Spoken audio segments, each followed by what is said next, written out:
Hey guys, welcome back to another episode here on the podcast. This is just the beginning. I'm so glad you've tuned in to today's episode because, as you can probably see from the title, it's going to be a deep one. We're going to go back and forth between self-esteem, body image, and feeling like you're not enough. And I'm also going to touch on, in terms of body image, like eating disorders. So if you get triggered by that, then please either skip past it or just don't listen to this because it will be filtered in quite a lot throughout the episode. But yeah, currently I'm ill. I've been ill all week, and it's really made me think a lot about this whole thing about being productive and the need to achieve something every single day. I am at the very start of my exam season, so I have my second exam tomorrow. Like, they're all quite spread out, but I'm doing my exams at the moment, and I feel like I have to be productive every single day. However, my course that I'm doing is languages and linguistics. So as you can probably tell, there's not a lot to revise for it, and there's only so much you can do. For example, to prep for a translation exam, it's just learn vocab. There's not loads you need to do, and it's not like I don't know, like a science where you've got to revise every single day like my sister does, or I don't know, like psychology when there's just so many facts. I do quite a simple course, I guess, but it is hard. It's very hard. Linguistics is so hard. But even saying that, so I've got an exam on Tuesday, and all week I was meant to revise, and I got sick on Monday, and it's currently Saturday. And for 2 days I was just ill on the sofa, and I was getting really, really stressed and worked up because I couldn't, I was asleep all day for these 2 days straight. I had 48 hours sleep pretty much, and it was just horrible being ill for that long. Well, it wasn't even that long, but just literally bedridden for 2 days straight was kind of scary. And I was like, I've got so much work I need to do, but I can't do it right now. I'm so ill. I was getting worked up, and then I was thinking to myself, Ellie, we've been through this. You don't need to put pressure on yourself to achieve something every single day. And I feel like that's kind of got lost in translation over the last decades, even longer, in society, that we have to be productive every day. A lot has come out in the last few years about, if you've read the 5 a.m. club and being productive every day and morning routines or night routines, the best ways to be productive. There's so many YouTube videos, podcasts, books. There's so much content about that nowadays, and I feel like it does become very toxic. Anything can if there's too much of it around, but I think it has become quite toxic in a way that we feel the need to be productive every day, and if we're not productive in a day, we failed. And I've seen that a lot, especially with university students, especially those in their final year or something, and especially during exams as well. They think that they have to work every single day from the break of dawn to dusk, or even later, all through the night as well. And it goes to a point where some people burn themselves out, and you just feel numb. And I did that in my GCSEs. I remember I did burn myself out really early into the final year of GCSEs, and that is so uncomparable compared to university stress and A-level stress even. But it is just this whole concept that we just have to do stuff every single day. And I don't even just mean university. I mean, people can't just sit down and do nothing, and I find it so hard to do that. But I've learned that over the last year, that I do love slow mornings. I love days where I might be looking after my mental health instead of being productive. And I say productive in quotation marks, because what is being productive? Yeah, it's getting things done, but sometimes it doesn't make you feel like you've accomplished something, if you know what I mean. It's you've done your whole to-do list in a day, but you feel so defeated, so burnt out, so drained from it, and it's not fun anymore. I've seen people work, and they work so hard every single day, Monday through to Sunday, and they don't have a break. And then they think on the days where they're like, oh, I feel so unproductive today, oh, I don't want to do work today, they still push through. And that is just the society nowadays being so toxic and having this effect. especially when it comes to university and exams, and you have to do well. You can't get less than a star or something. You know what I mean? Like all this pressure that comes from society, parents, and ourselves. Like we gain all of this pressure from parents and society, and then we put that onto ourselves and be like, oh, I've got to do well for these people. And then that's your self-pressure, and you want to do well for you as well. I get that, but you've got to watch like what you do with it. You can't burn out. It's so difficult. And when I say you can't burn out, like I've burnt out so many times, and right now I've gotten to a point where I have burnt out. Not in like a massive way that I've had a massive mental breakdown as such, as usual, I guess. I've just kind of got to a point in my life where I'm like, okay, I need a break from people, from everything, just a chance to start over and really focus on myself. Because sure, the last year I have been definitely focusing on myself in a way that I've never done before, and I've seen massive improvements from it, but I need to get back onto that. I've definitely neglected myself over the last few months, and I'm saying to myself, after exam season, I'm going to just take it slow and just pull out, if you know what I mean. And it is really hard when it comes to this idea of you have to be productive every day and you have to have an idea of what you want to do with life. And I have always been,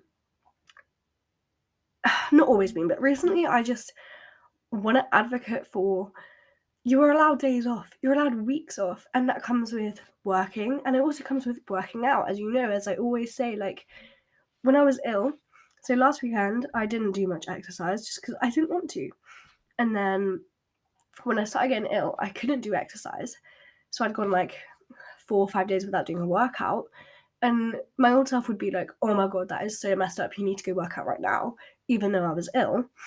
But I was like, no, like it doesn't matter if I go a week or 2 weeks or a month without working out. Yeah, I know that it makes me feel good when I do, but I don't have to. I really don't have to. I think that is quite a good anecdote to kind of use for this, because you don't have to do something every single day to feel productive. If you take a day for yourself, if you just watch Netflix all day, that to me is the most productive day you can have. If you don't do that often and you just let yourself kind of just exist for a day, I think those days are the most beneficial, because you're like, okay, I'm fully recharged. And yeah, if you've spent your whole life working and working and working, and then you spend one day doing that, you're not going to feel fully recharged. But every little helps when it comes to that. But so for this next year, I am dropping out of uni temporarily, and it is scary to think about. And I've talked about this quite a lot, but we're going to delve deep into the self-esteem side of it this episode, because all my life, and I've said this, all my life, I wanted to go to uni, I wanted to study languages, I wanted to be that girl and with the morning routine and walking and running around campus with an iced latte and all my books in my bag and going to a coffee shop and working. I wanted to do that for probably a decade now. I'm coming up to age 20, and I've been wanting to do that literally all my life. And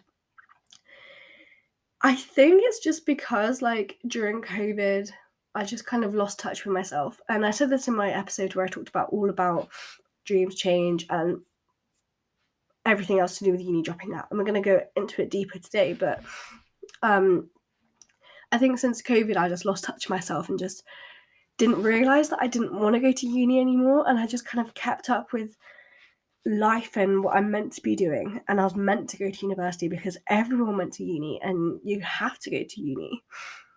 And I went and I hated it. Even though I loved studying my whole life, I didn't realise that I needed a break. And I think if I went back and I did have kind of a gap year to literally work on myself, I do nothing for a year, and I think my parents would have allowed me to do that. Not that they have to allow me to do it, but in terms of now, they're like, you need to get a job, you need to do this. But if I did that when I was 18, I think I would have just had the year to definitely recover, and I would have recovered a lot quicker.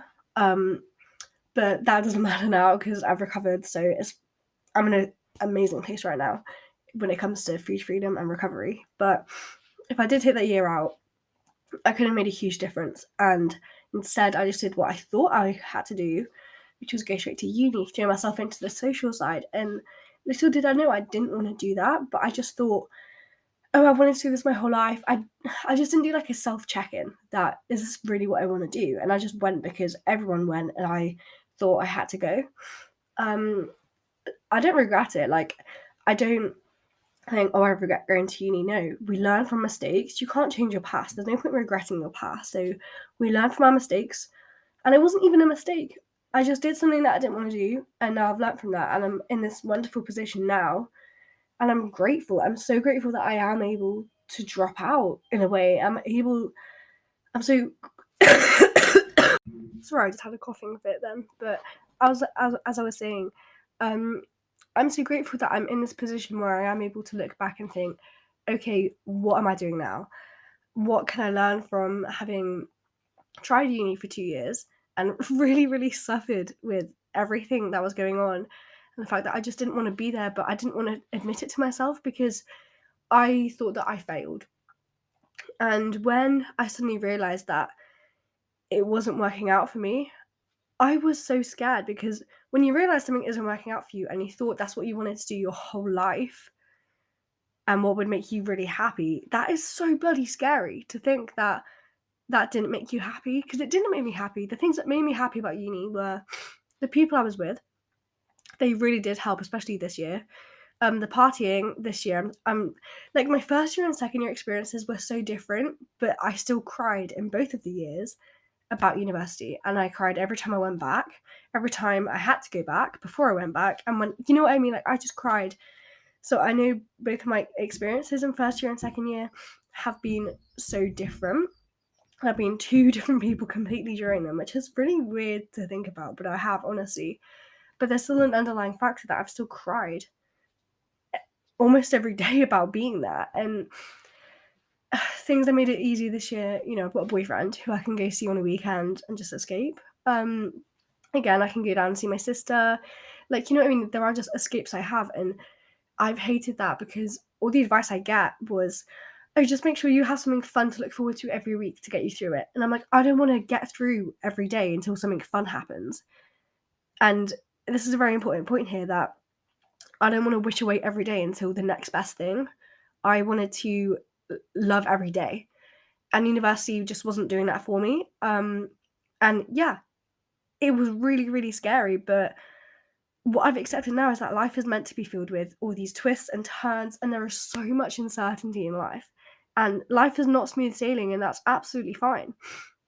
We discover different versions of ourselves throughout our whole entire life. And that alone just really excites me. The fact that I'm not the same person I was a month ago, you know? Even if you don't feel it, well, sometimes I do feel when I'm changing and a new chapter of me is emerging and a new version of me is coming out. Even if it's like in a slightly different way, there is still so many different versions of you, where you live in different places, you experience different things, you have a different job, you do a different, like, a whole life path, you know? You have a different friend, you meet someone new.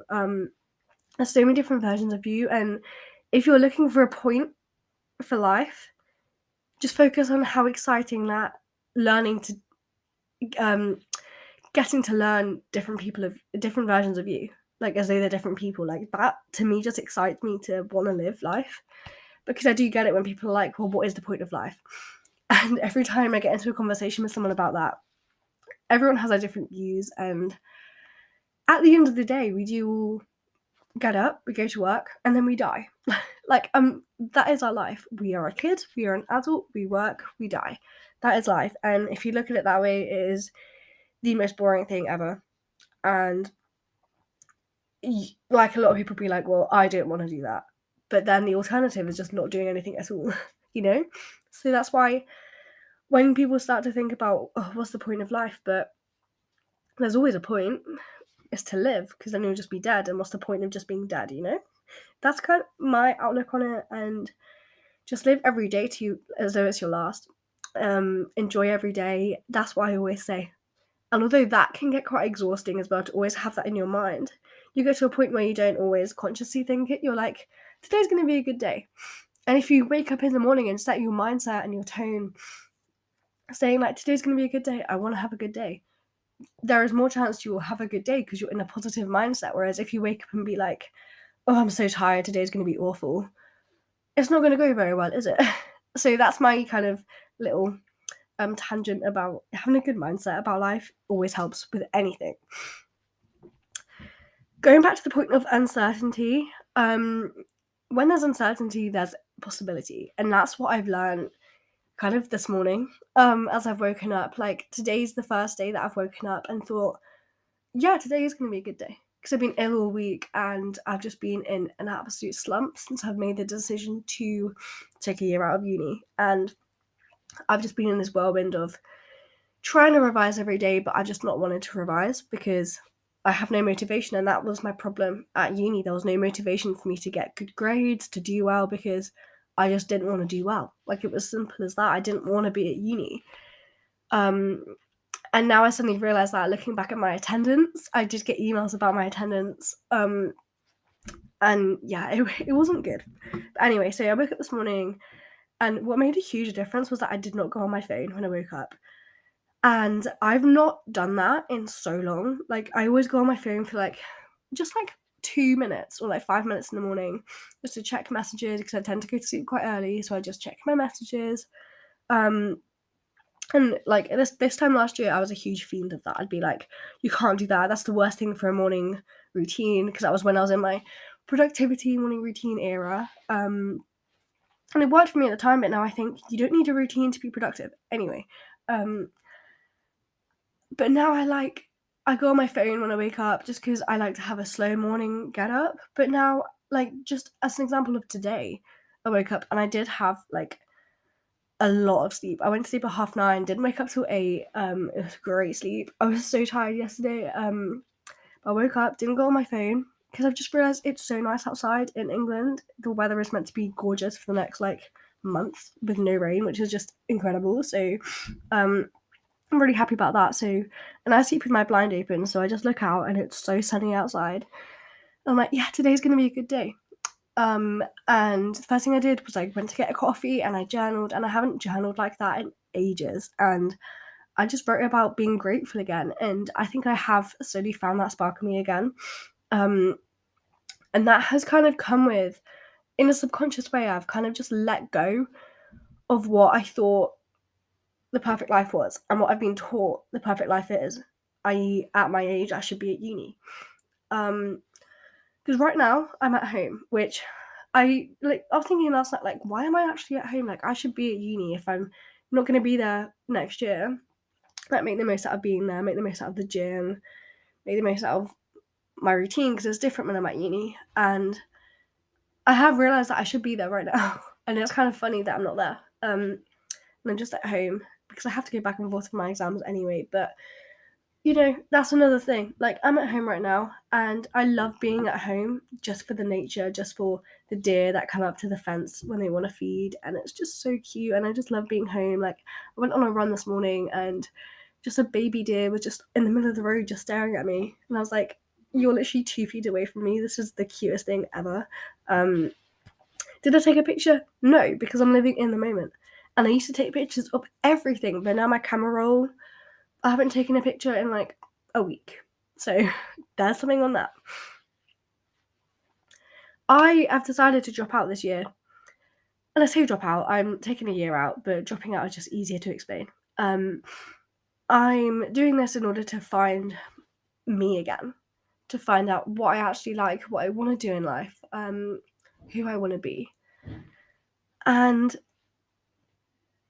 I don't know, I always thought that my relationship with my food and my body was what is holding me back. And to an extent it was, obviously, the past 4, 5, 6 years even. It definitely was. My food, my relationship with my body, I was always running the extra mile and trying a different sport every week to try and get abs and to lose weight, and it was always about that. And I had such a bad relationship with those things, and I always thought that is what was holding me back. And yes, it is, but really what's holding me back is how I value myself and how I hold myself, and basically just my self-esteem. Because this time last year, I went on that whole journey of building myself back up again. And I found that it wasn't so much as I had to work on the relationship with food and like eat more, work out less. It wasn't that, because one, that isn't black and white either, but it wasn't quite that. It was more, I need to get to know who I am again and reconnect with myself, because for so long I was completely dissociated from myself and it felt like I was just living someone else's life. I wasn't Ellie, I wasn't who I am now, and it's kind of scary to think that I was just living just as a robot. I was just living this robotic and monotonous life of just food, exercise, and that was it. That's all I consumed and that's all I could think about. And it's crazy now, like looking back at that, I didn't realize that I just had to reconnect with myself. And literally a week, no, I'm not even joking, but a week after journaling and really trying to get back into my own mind and my own body, I already felt that spark again. I already felt like Ellie a bit more, but at the same time, I'd completely lost the old Ellie. So I was building myself back up from scratch, and that finding my self-esteem, finding out who I was, that was really hard, but it was also quite exciting and quite fun because I didn't really know who I was. And like saying it out loud is really scary, but I just didn't know who I was anymore. So I was, yeah, finding old passions, finding old loves, but at the same time, I was just making up this whole new person, and that was just exciting in itself. Like, that's why I wanted to recover, because I wasn't recovering to gain weight, even though I knew I had to as well. It wasn't so much that, it was more just to find out who I am again and be able to enjoy the birthday parties and the nights out and the family days out, because I'm not consumed by food and exercise. I'm not like, oh my god, I haven't exercised today, I can't eat when I'm at a birthday party, like that is not what's on my mind anymore. If I don't work out in a day, I'm happy. I'm like, yeah, I can just have a relaxed day. I don't need to work out. Like, that is seriously what goes through my mind now. And it's crazy how much a year has in difference. But yeah, this year I'm deciding to choose myself, and that alone is the bravest thing you can do. And I know so many people right now do not know what the hell they're doing with their life, and that is scary, I know. And when you change your mind about things over and over again, which you are allowed to do, by the way. And I feel like that's something that's we're not told about in our society. Like, you don't have to go to uni. You can go, then drop out, then go back, and then drop out, then go back again.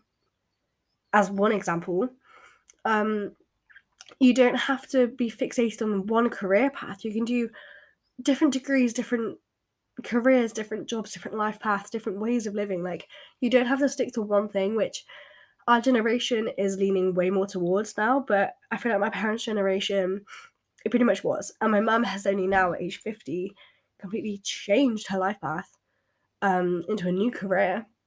She's trained for it, and now she's really excited to start a new life again. And I just think that is so inspiring, to think that even at age 50, you can change it around. You can change it around at any point in your life. You can change it around at 18 and then 19 and then 20. You don't have to be so caught up in, oh my god, I need to get this degree, I need to get the job in this degree. You know what I mean? It just doesn't make sense to just keep doing things that you don't enjoy anymore. And it is sad when you spend your whole life wanting to do something and then realizing it's not for you. It makes you feel like, I don't know, it makes me feel worthless, I guess. It made me feel like there is no point to life, because I'm like, well, I wanted to do that, and now I don't want to do it. What do I do now? And yeah, that was scary to realize, but now I've realized that with endings, i.e., possibly ending my degree, but with endings comes new beginnings. And now I'm getting excited about my summer, and for a whole year, I've got a whole year to figure out what I want to do, and I want to get my personal trainer qualification so I can do that for a year. And it's just, it feels so liberating to know that I have a whole year to find out exactly what I want to do. And if I don't find that out in a year, that's fine as well. I'll probably go back to uni, get my degree, and then I can have another year off. If you know what I mean. I don't have to go straight into work. You don't have to do anything. And so many people get, especially at university, I know a lot of people, like my boyfriend in particular, who's like, I need to get my degree, I need to get a first, I need to do really, really well, then I need to find a job, then I need to do this. And he's just so caught up with life and setting himself up for the future that he's forgotten. Well, he probably was never taught this. No one's taught this. I'm learning now, but you don't have to set yourself up for the future. You can live for a year, for 2 years, for 3 years as yourself who you are now. Living, traveling, being who you are and having fun. A lot of people have told me to, oh, you've got a year off, go travel. No, that's not what I want to do with my year. I don't want to travel and find who I am in Bali. No, I don't want to do that. I don't have the money to do that. I just want to spend a year getting to know who I am and really understanding what I want. And I can do that from home. I don't need to do that in a different country. And so many people get that wrong and they think traveling is going to fix everything. For some people it does, for most it doesn't. I wanted to kind of move on to the body image side of things now with self-esteem, because body image is something that, oh my god, we all struggle with. I know that. But I just wanted to share some things that how I think about myself now and how things have definitely changed since I was age 12. Now, at age 12, I think is when it all started. It was probably even earlier. You know, you join Instagram, you start seeing all these models, all these gorgeous people, and people your age now getting six packs and now getting boobs and just looking like so good, and you want to be them as you get older and older throughout your teens. And there's so much competition to look good because you think that that's what boys like. And yeah, at age 15, 16, all guys probably care about is if you've got abs or if you've got a butt. That is so true. Like, if anyone could say what's true at age 16 for guys, that is so true. All they care about is what you look like. But now, in my age, boys don't care about that now. And I'm so thankful for my boyfriend who has definitely shown me that. And I've gained weight since I've been with him. He met me when I was at kind of my smallest weight. Now I'm at my biggest weight, and he is just like, I don't care. One, you look better, and he was like, I don't want to shame you, but you do look better. You look healthy. You actually look like a woman.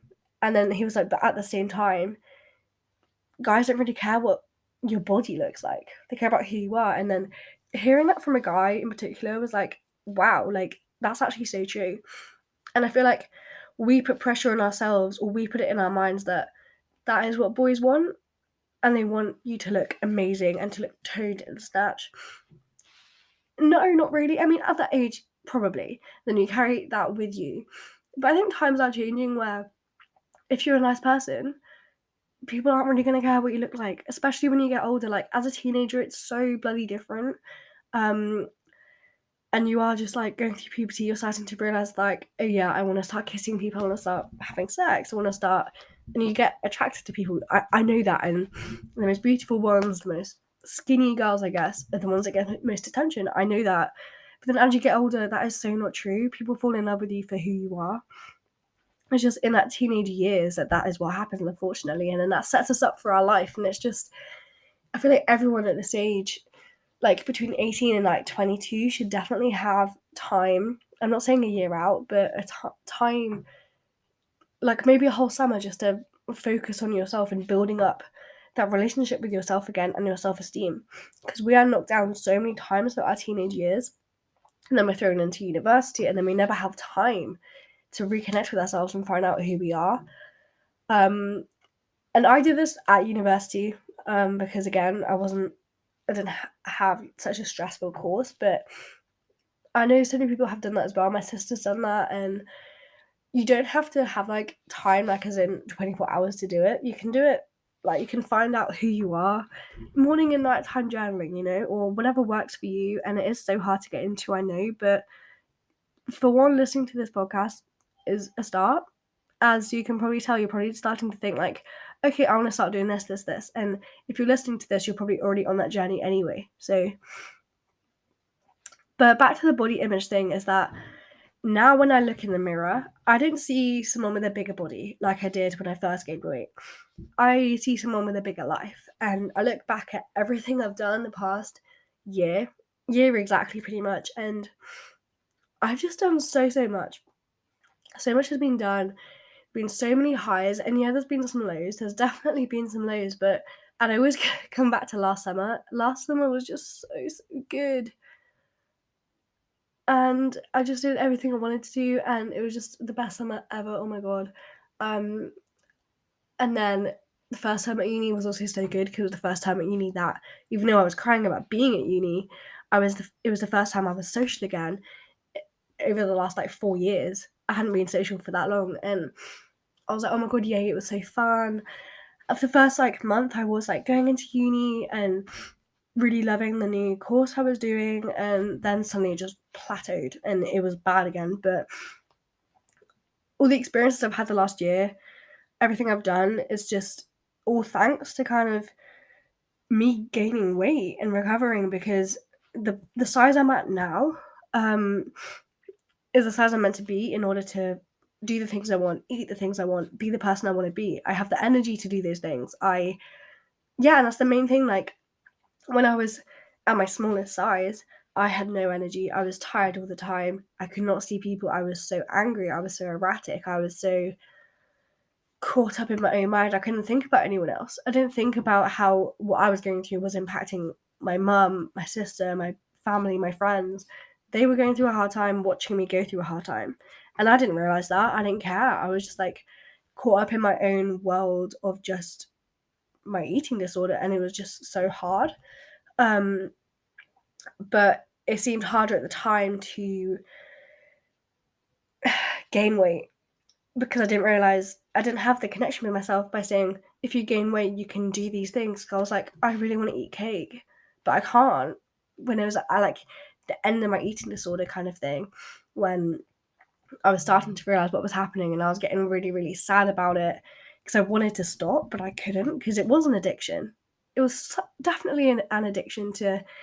It was a competition as well of like how little I could eat in a day and how much exercise I could do in a day, and I was writing it all down day by day and making timetables, not timetables, but just like making logs of everything I've eaten and everything I've done in a day with exercise. And yeah, that was bad. And I look back at it now and I'm like, I've done that a few times every now and again, and I think, wow, that is so toxic. That is one of the habits that I have gone back to. I have realized in the last year. Because again, that is a form of validating myself and my self-esteem. I wanted to be like, yeah, I've eaten like nothing today. Yeah, that means I'm a good person. And that's what I was equating everything to. I wasn't equating who I was inside as me being a good person. It was if I ate nothing but an apple all day, or if I did so much exercise that I nearly fainted, or I did faint, like that was what I validated to myself as a good person. A bad person was someone who ate more than they should and not worked out, or did less than 3 workouts a day. Like, that was literally why I equated to a bad person. And that's because my self-esteem was nowhere to be seen. Oh, that rhymes. But honestly, it was so, so toxic, and I hated it. I hated every second of it. At the start, no, I loved having an eating disorder, but then I didn't realize how much I lost and how much I was missing out. And I think having having gone through something so bad and having lost my self-esteem so much has definitely helped me become someone who knows who they are. And I know I'm going through something else now with not really knowing who I am and needing to find that again, but I wouldn't be where I am right now without having my eating disorder like have shaped me to be who I am. Or I guess I should say recovery shaping who I am. And I suppose at the same time, there is this kind of empowering feeling now that instead of shrinking, I decided to grow. And when I say grow, I mean obviously like weight gain, but I mean grow my life, grow who I am, grow into a new person. And yeah, I don't know, that's just this new form of empowerment. And I think that that's what we need to put out into the world, that, yeah, we've got this female empowerment and other forms of empowerment, but we don't have this empowerment for girls, boys, whatever. Like, not it does not just happen just with girls. Body image and self-esteem, low self-esteem is a huge problem with any gender, any age, any height, weight. You know what I mean? Like, everyone goes through this, and I feel like a lot of people think it's just a girl problem. It's definitely not. Trust me. And I've witnessed so many guys who go through low self-esteem about their body and about who they are and not liking who they are, and it's really, really sad to see. And kind of someone who's gone through it, and now I'm in kind of like a spiritual mindset about it. I have this radar, and I see when someone's feeling down about themselves, or when I'm speaking to someone about it, I feel like, it sounds really weird, but I feel like this kind of spiritual, there's this glow around me, I feel, when someone's wanting to have a conversation with me about their body image, their self-esteem, whatever it is in that area. And I feel like, oh my god, like someone's speaking to me about it, I can be wise, and I get excited to talk about it, even though it's obviously really sad to talk to them with it if they're feeling so low about it. But I'm like, oh, thank you for coming to me, and I get really excited to talk about it, because it is, as you can see, a huge passion of mine to educate people that you need to find yourself, you need to find who you are, and you can do that at any age, but the sooner the better, obviously. As I said, like, it literally took me a week to realize, like, what I wanted was to be XYZ and how I could go about it. And it's, nowadays it is easy to find resources to become the person you want to be.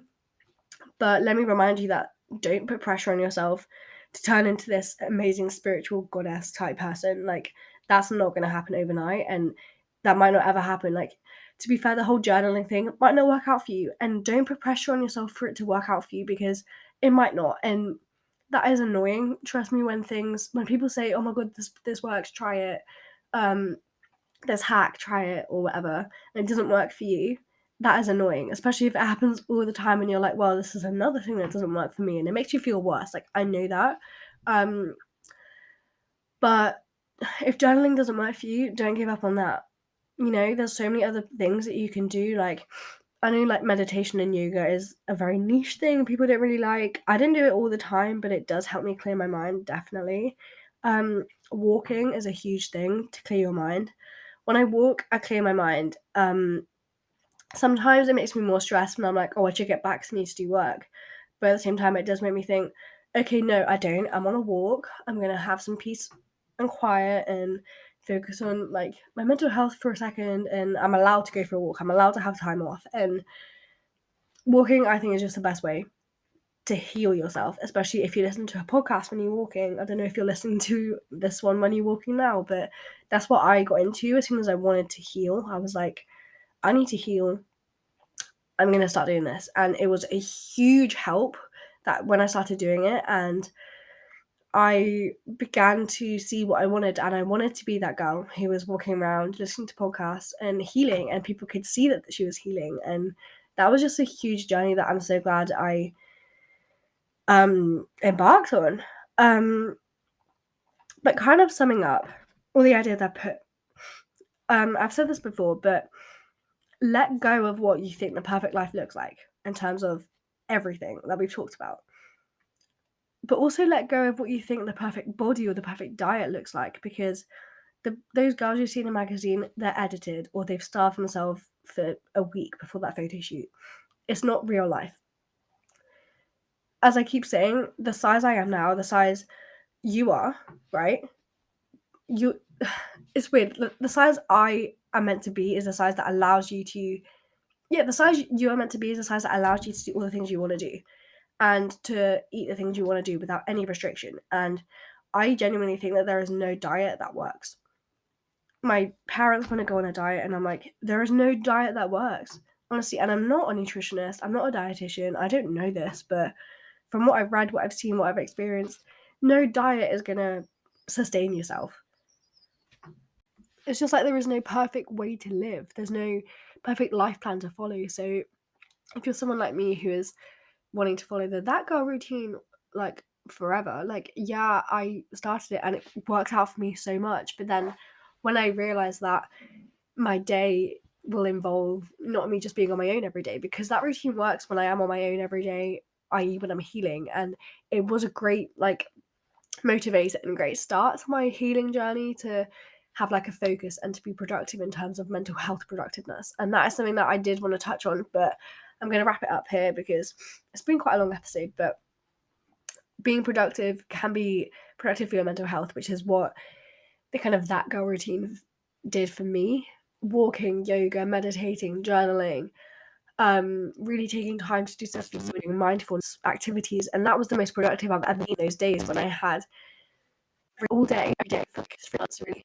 uni när man innan vi liksom spelar ganska mycket spelar vi på skolan det är kommer som en låda av en för kaffe but you have to the best is obvious the learn I love this day so I really something from that really great you always you say how did that say so you are not every day the thing you are not have done that day is day what is day for the whole time okay and they they just say I feel like I'm in like a day you need it you need to day and you just you know actually what you have hobby okay it's very valuable especially if you have something what more of it if I'm ready I actually want to you bring scary as well just to buy and see